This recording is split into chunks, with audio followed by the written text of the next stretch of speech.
Tashidelek to all of you. So today I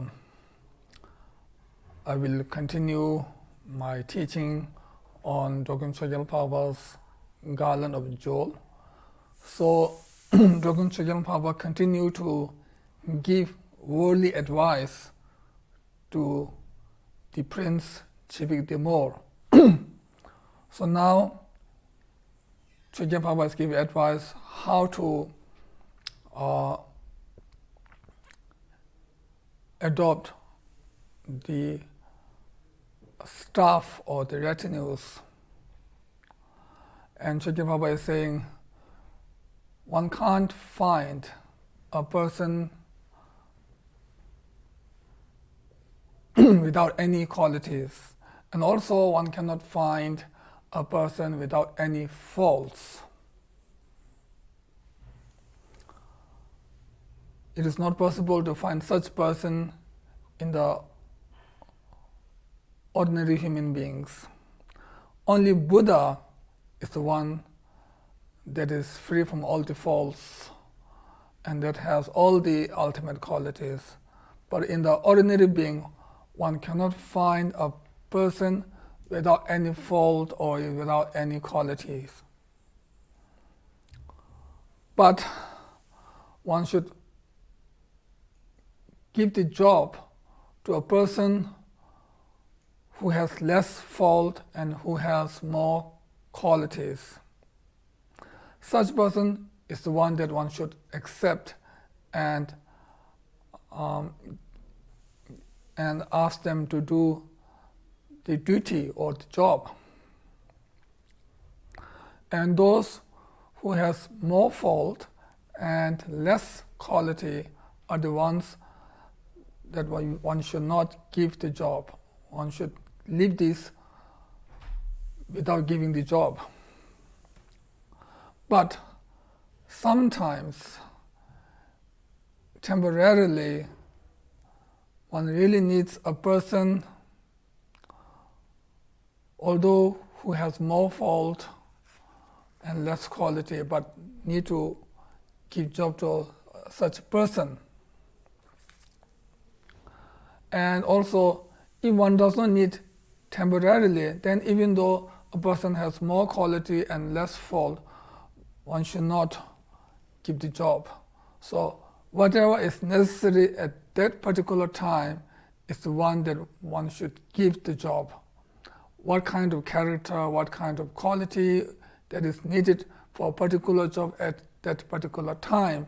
So if they have such ability, then one should give, even though they can be a person who has less quality and more faults. But at that particular time, such person is really needed. For example, if there is a fire with a smoke, because of the fire, it can illuminate during the dark time in the night. But same time, it causes many smokes that can burn the eyes and that can harm the throat. But because one really needs the light of the fire at that particular time, because it's a evening time or night time, it's a very dark, so one really needs such. If one does not have any other lights to illuminate or to remove the darkness, then one really needs this light or fire, although it has many smokes that harms your eyes and throats. And also, so at that time, although there's this fire has a fault like smoke that harms eye and throat, but one really needs to have this to see the path.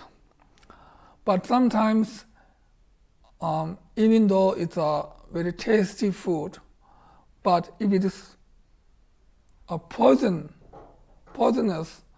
then even though it's a tasty, one should abandon, one should not use it, one should not take it.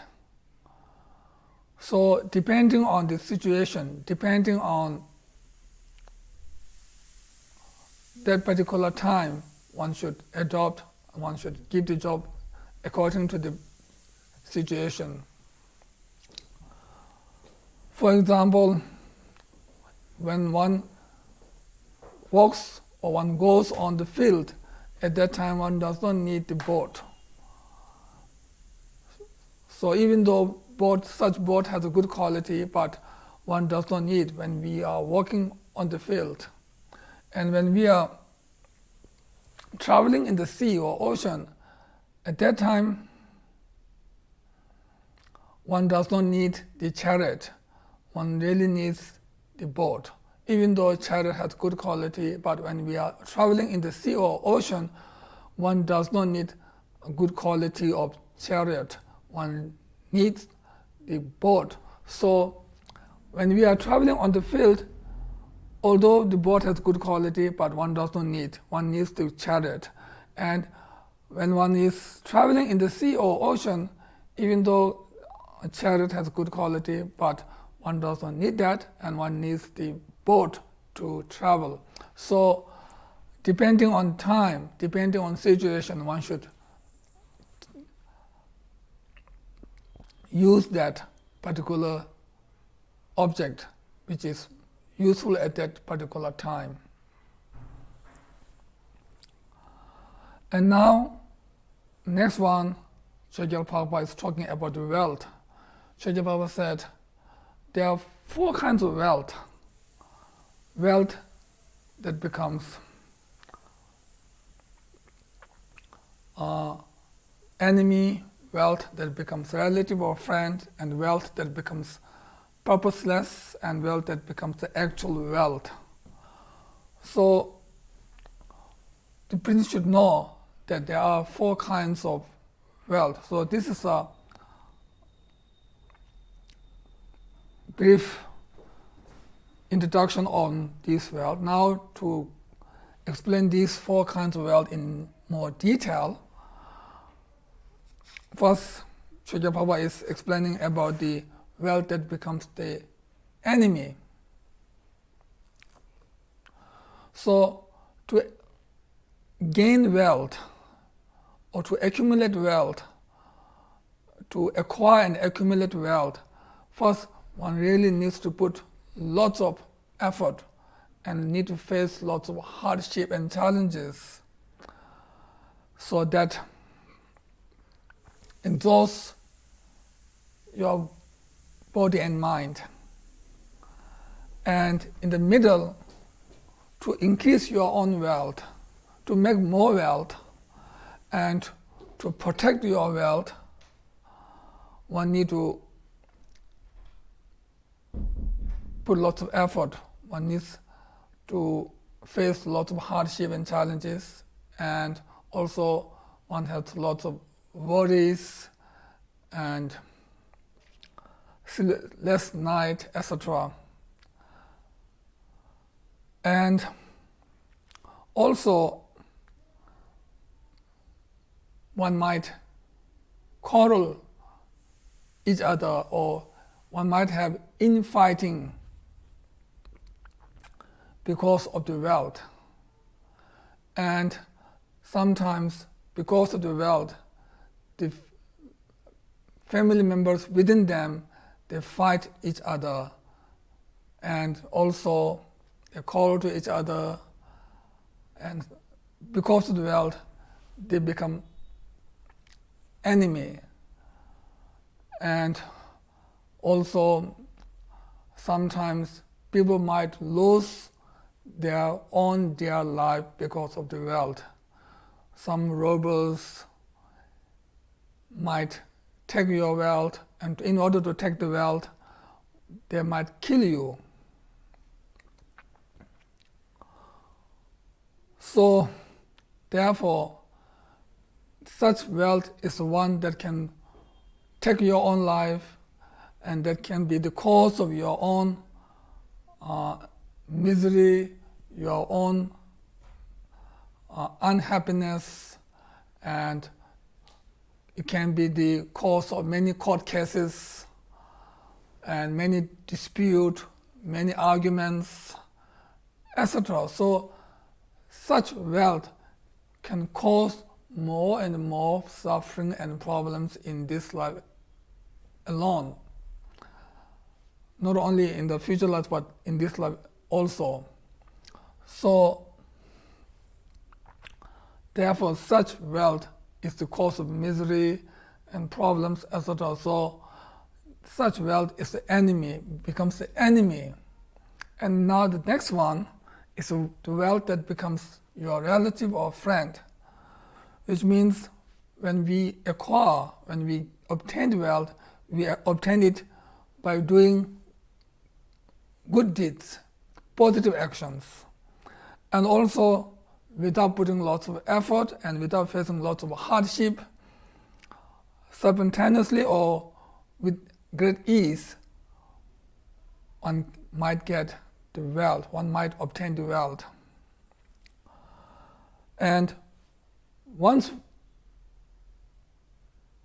person got the wealth, then if the person used this wealth to make offerings to Guru and Triple Gem and spiritual practitioners, and also using the wealth to those who really needs the help, like patients or who are destitute, who are poor or beggar, etc., and those who are travelers. So travelers of that time who doesn't know anybody, and so for them, giving them the help like arranging the accommodation and food and etc. So such wealth is the friend, or becomes the friend or relative, because such wealth can do many virtuous deeds or can do many meritorious deeds and can make oneself and others happy and can serve them, can help them and benefit all the beings or many beings. So such wealth is the wealth that becomes a friend or relative. And now the third one, which means a wealth that is purposeless. A wealth that does not cause harm or benefit. Or if one gains the wealth without doing good or bad deeds. And after gaining the wealth, if one does not use for others' welfare and well-being, and also if one does not use for oneself also. So if one has the wealth, but if one does not use this wealth for oneself or others, and just keep this wealth, then there are some wealth that can be wasted, that can be no use if we keep for so long. And also, there can be some person who put lots of effort, who face lots of hardship and challenges, and make more and more wealth in their life, and they don't use for themselves and they don't use for others, and then suddenly they die. So this person is putting lots of effort to make money or wealth, but it does not benefit himself or herself or others. Then what is the point of having wealth if that does not help oneself or others in the worldly sense? So such wealth is a purposeless wealth because it is no use. It doesn't help others or oneself. So there's no use for having such wealth. And then the fourth one is the actual wealth, which means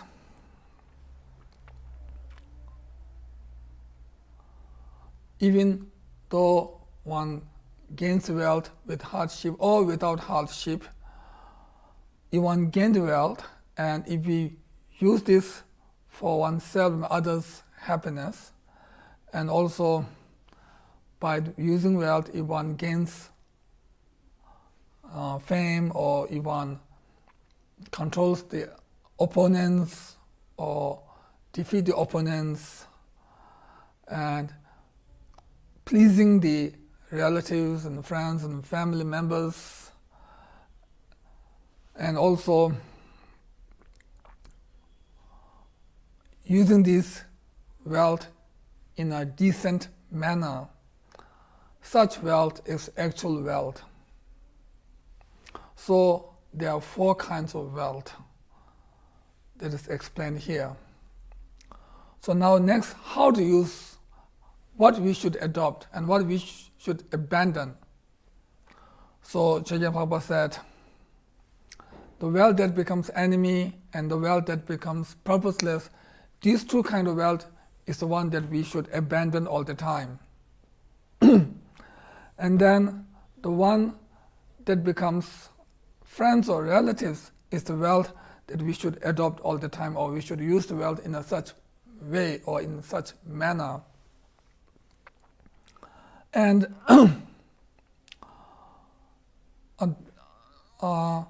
the wealth that becomes actual wealth, that whether we need to use it or not, depending on one's own intention or how we use. If we use just to gain more followers or more supporters, and if we use this wealth, or if we are giving something to others just to make ourselves a name, or just to make ourselves more famous, and if we use this wealth to defeat enemies, etc., then it is not right. The intention is not right.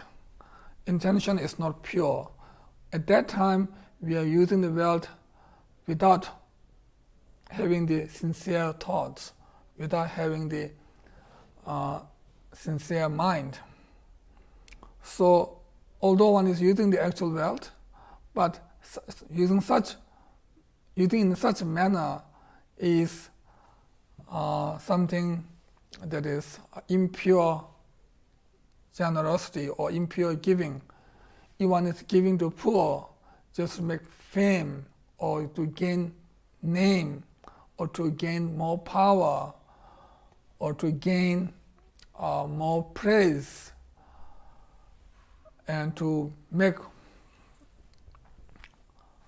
more famous for oneself, then intention is for oneself, not really for the others. So using in such a manner, giving the wealth to others with such intention, then it is not right. So in our life also, not only this advice, actually all these advices are not only to the Prince Chibik Demo, all these advices are for us also. We should think Chögyam Papa is giving these advices not only to the prince, but Chögyam Papa has given these advices to all of us also. So through this way, we can make a close connection between Chögyam Papa and ourselves. We can think Chögyam Papa is the one who is our advisor, and we are the one that are receiving this great advice. And just receiving the advice is not enough. After receiving the advice, then one should follow the advice. One should do the action according to the advice. For example, if a doctor gives advice to a patient, and from the patient point of view, just by listening to advice will not cure their sickness. After receiving the advice, then patient must follow. Through this way, the patient can cure his or her own sickness. Similarly, just by listening, it won't help us. After listening to these great advice, then one must implement, one must utilize in our daily life so that we can be a better person. We can be a good person, honest person, decent person. Such quality is needed for us and for others. Every family or town or city or country or the whole world needs a good person. We all need a good person. We don't need a killer. We don't need thief, etc. So we all need good person. We must become a good person, and we should make others to be a good person by receiving this advice and following this advice and sharing this advice to our own family members and friends and relatives, etc., or to our colleagues. Actually, this worldly advice is something that we can share to anybody who are ready to accept, who are ready to follow.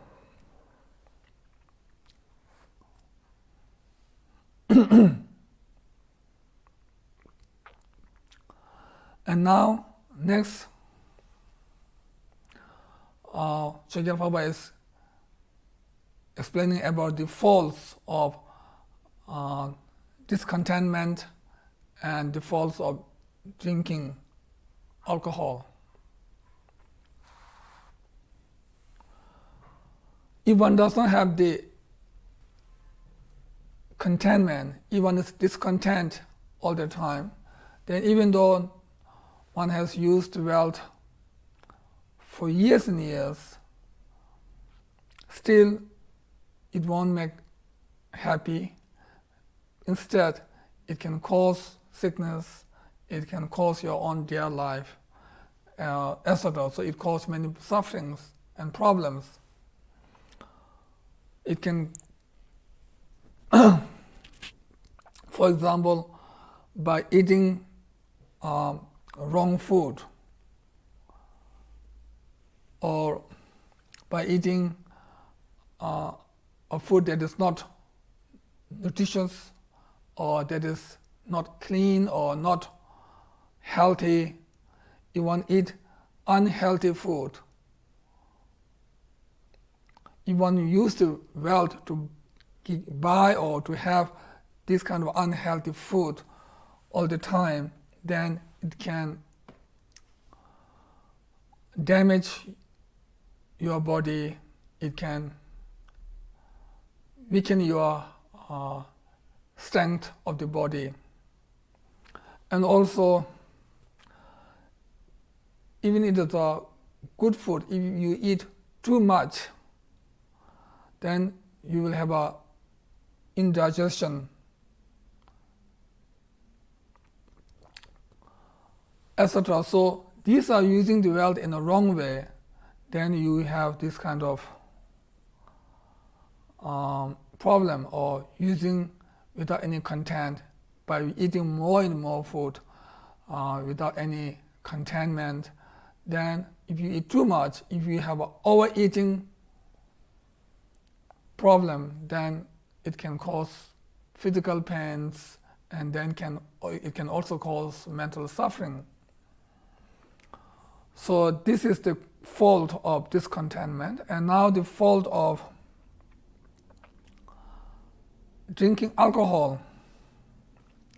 By drinking alcohol, others will despise on you, others will disrespect you, and also it weakens your strength of the body, or it ruins your body, and also it damages your wisdom, or it decreases your wisdom. You can't think properly. If you drink too much, then you become like a crazy, and you can't think properly. You can't do the normal action. You can't do the usual things. Your state of the mind is not on a natural state. And also, you can't do your worldly jobs properly if you are doing too much. Like you can't do your business, or you can't do your farming or other livelihood jobs. And also, by drinking too much, it causes disharmony. Then you will fight with your partners, your family members, and others. So it causes lots of disharmony. It makes you unhappy, it makes others unhappy. So this is something that is the root of unhappiness for oneself and others. And it can waste your wealth, it can waste your time, it can damage your body, it can take your own life also. You might have untimely death. You might die sooner than actual lifespan that you have. For example, if you don't drink, then you might live until 80, 90, or 100 years of age.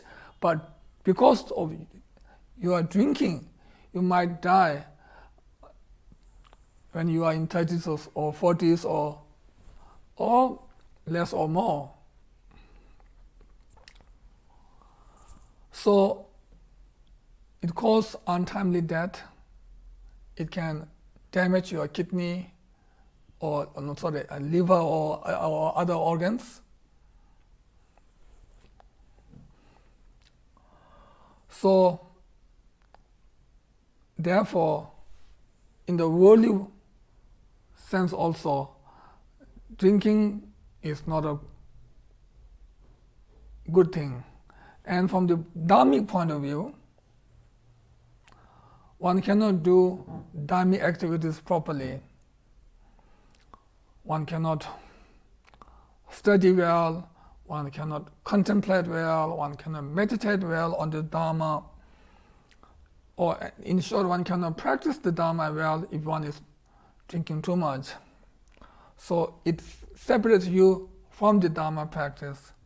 So therefore, from the both worldly and dharmic point of view, drinking alcohol is bad. It has a great fault. So therefore, one should see the alcohol like a poison, and one should abandon this kind of poison.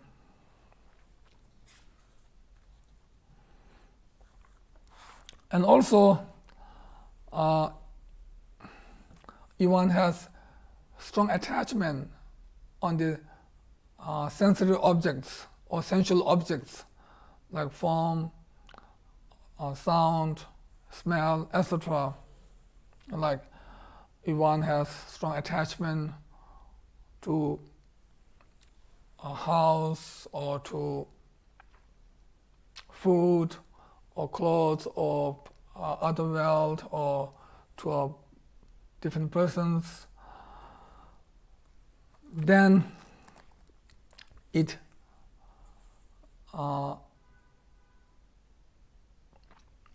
harms your actions, or you can't do it by having these kind of attachments. It harms your positive actions, or it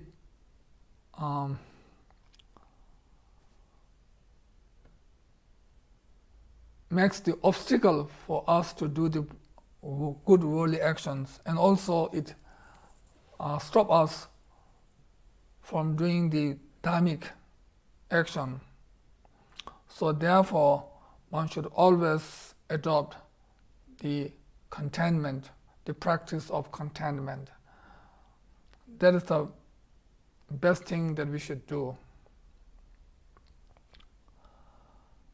Like in ancient time, there are many great masters in India and also in different parts of the world. And they are very great masters. They are very highly realized beings. They are noble beings. But that does not mean that they have lots of wealth or they are very rich. No. They are great practitioners. They are noble beings not because they have wealth or not. Whether you are great practitioner or whether you are noble being or not is not determined by the wealth. It is determined by your practice, such as the practice of contentment and other dharmic practices. And whether one is happy or not does not depend on wealth. It depends on your practice, like the practice of contentment.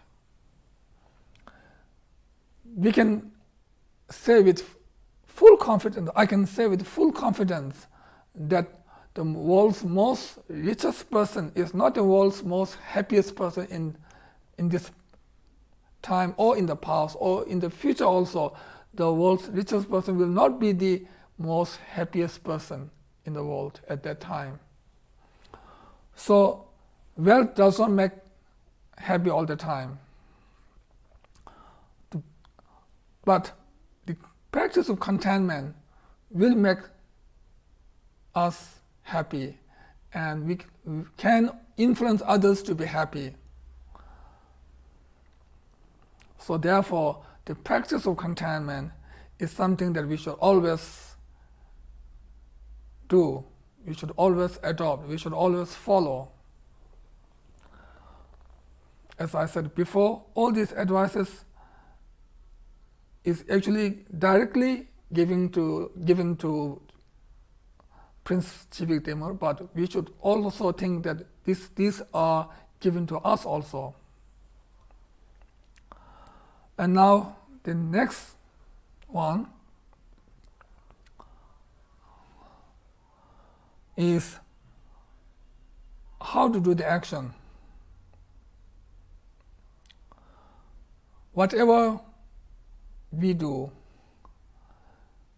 before doing the action, if we examine, if we think carefully and examine by doing this action, then we will have a positive or negative result. One should think carefully, one should examine it before doing the action.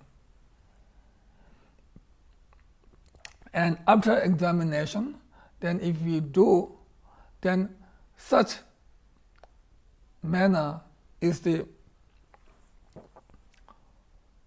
manner that we should follow. It's a wise manner. It's a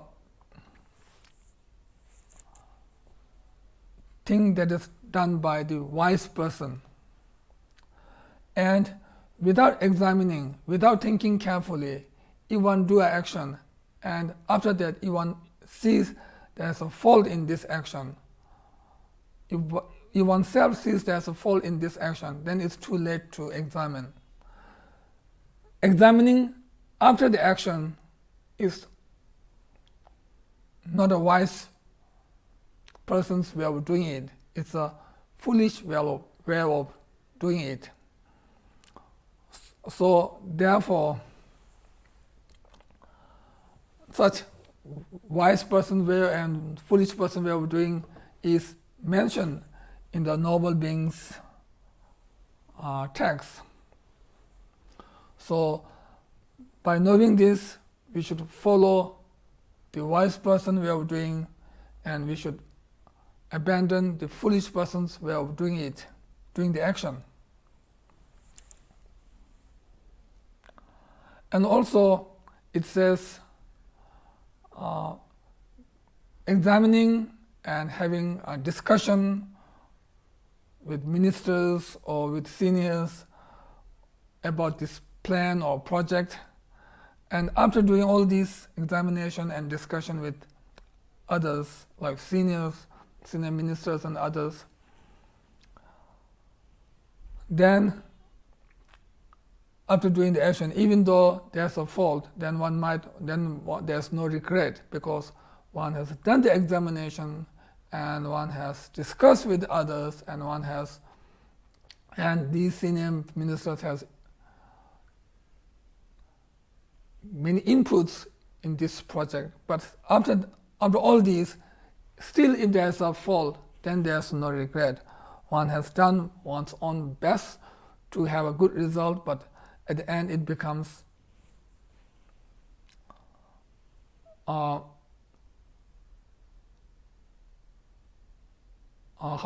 that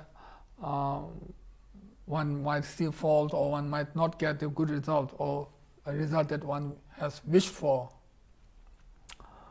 But at that time, there's no regret, because one has done one's own best. One has tried the best way to do. Then there's no regret. If one has done and if one sees the fault without examining or without any discussion, without receiving any advice, then there's a regret. But after doing all these, still if there's a fault, then there's no regret. One has tried one's own best. So in our life also,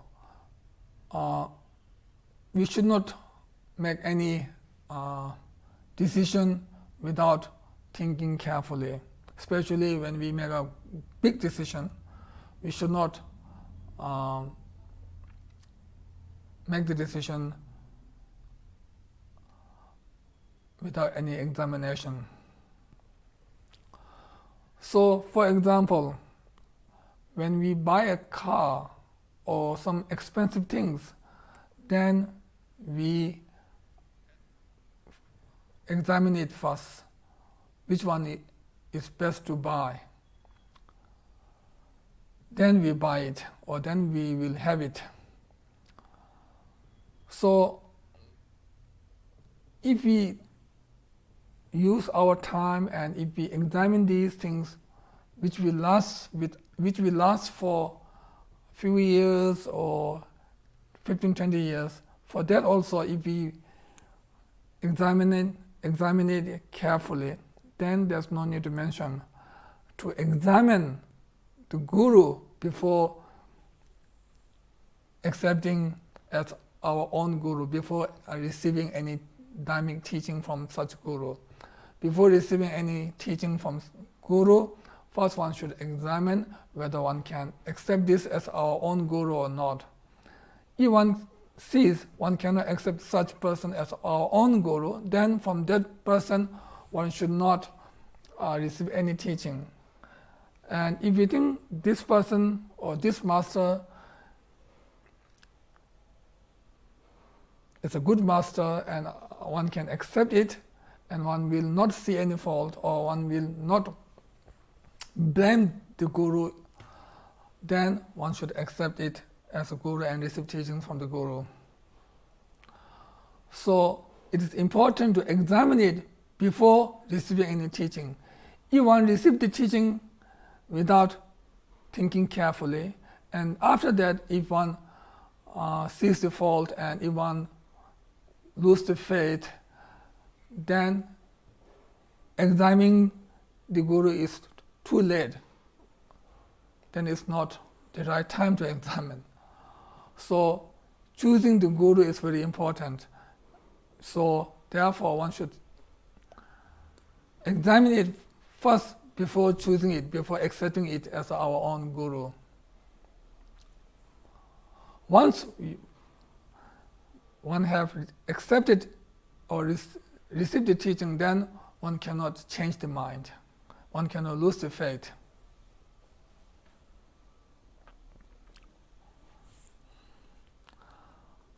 But sometimes, after receiving teaching, after making the dharmic connection, if one sees the fault, then one might discontinue to receive the teachings, but still one should not lose the faith.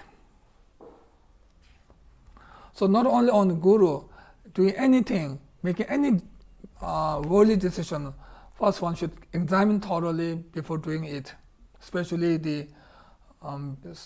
before making the big decisions in our life.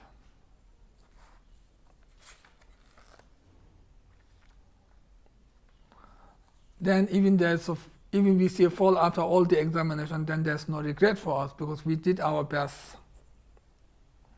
Now the summary of this first chapter.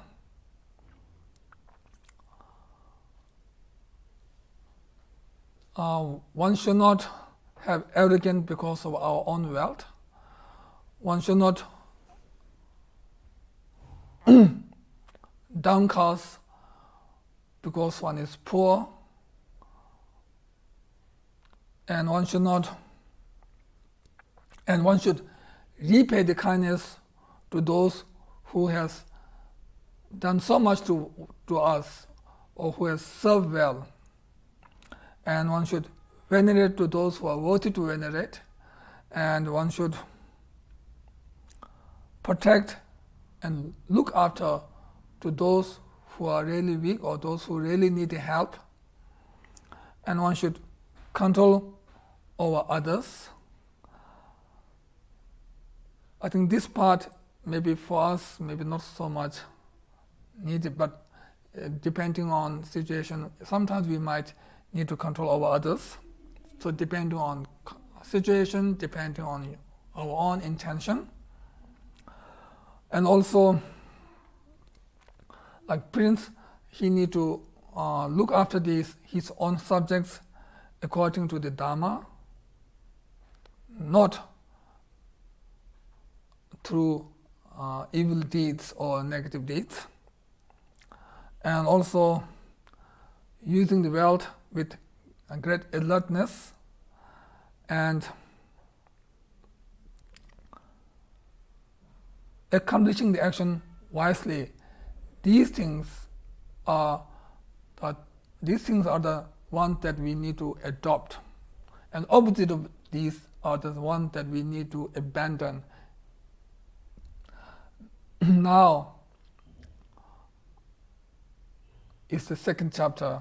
Actually, this has few chapters, and now we are in the next chapter or the second chapter. So first, the connection between the first and second chapter. By following the great advice that are given in the first chapter, then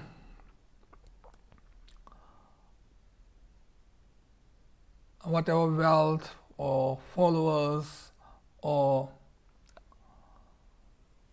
things that we gain, we can use these to gain happiness, not only in this life but in the future lives.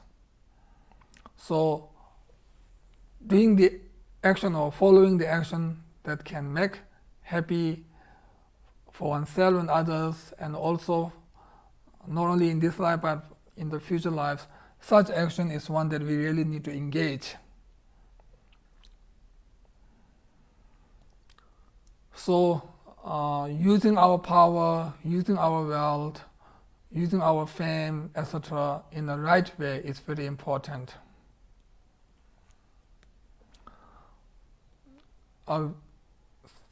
Because in certain situation, by using our fame and power can benefit the others if we do it with the right intention.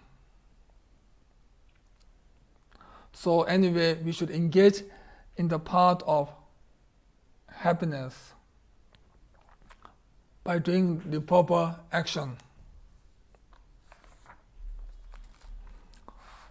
And now it starts the actual second chapter. First,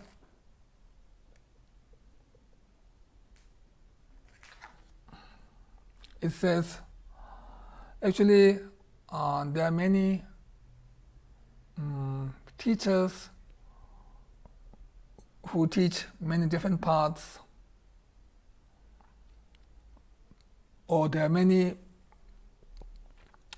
concepts, many different views, many different religions, and each of these religions has one founder or one main teacher or the founder, and they explain many different ways, they explain many different concepts according to their own way. But Buddha, Lord Buddha, is the one who has eliminated all the faults and its causes, and one who has perfected all the qualities. So Buddha is the supreme teacher of all.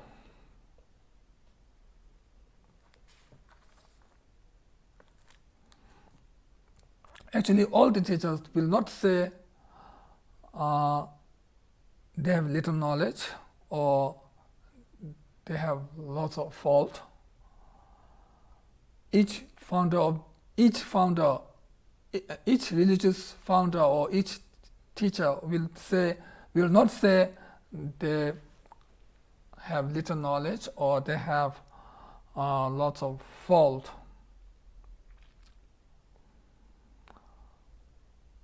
But whether they have fault or not, whether they are perfect or not, we can understand through their own explanation, through their own teaching, through their concept, through their view, through their path. So by